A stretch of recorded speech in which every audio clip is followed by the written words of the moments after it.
बघा विद्यार्थी मित्रांनो, आज डिजिटल कार्यक्रम दिवस आहे, तर त्या निमित्ताने आज आपण गुणाकार पाहणार आहोत। जपानी पद्धतीने गुणाकार कसा करायचा किंवा यालाच आपण म्हणू शकतो डिजिटल मेथड, बरोबर।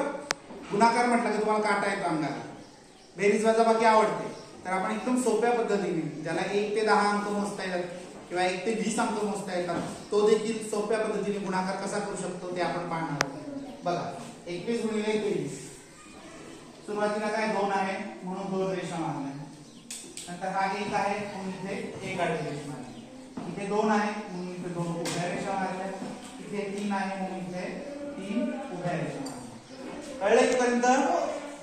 त्यानंतर जे भाग पाडून घ्यायचे आणि तेच भाग आपल्याला लिहायचे, जिथे छेदनबिंदू आहे की नाही तो मोजायचा, 1 2 3 3।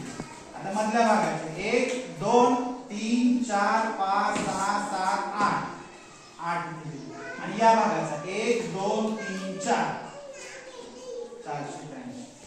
तसंच या पद्धतीनेच आपण याचा पण गुणाकार करू। कळला का तुम्हाला? हा 4 1 2 3 4, नंतर हे 3 आहे म्हणून 3 आडव्या रेषा मारल्या, त्यानंतर 2 आहे म्हणून 2 उभ्या रेषा मारल्या आणि पुन्हा इथे 2 आहे म्हणून 2 उभ्या रेषा मारल्या। याचे पण परत भाग केले आपण त्याच पद्धतीने मोजायचं, 1 2 3 4 5 6 6, नंतर मध्य भाग 1 2 3 4 5 6 7 8 9 10 11 12 13 14 14 4, हातच्याला 1 1 2 3 4 5 6 7 8 आणि हातच्याचा 1 9, उत्तराला 900 सेंटर। त्याच पद्धतीने हेही करता येईल आपल्याला।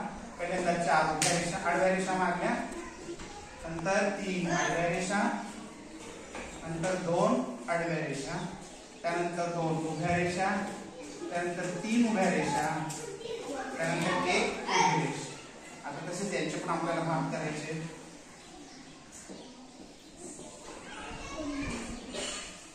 आता भाग मोजायचे आपण पुन्हा, 1 2, त्यानंतर 1 2 3 4 5 6 7 8 9, मधल्या भागाचे 1 2 3 4 5 6 7 8 9 10 11 12 13 14 15 16 17 17 7, त्याला 1 2 3 4 5 6 7 8 9 10 11 12 13 14 15 16 17 18 19 19 9, आणि त्याला 1 2 3 4 5 6 7 8 9, उत्तर आलं 99,792।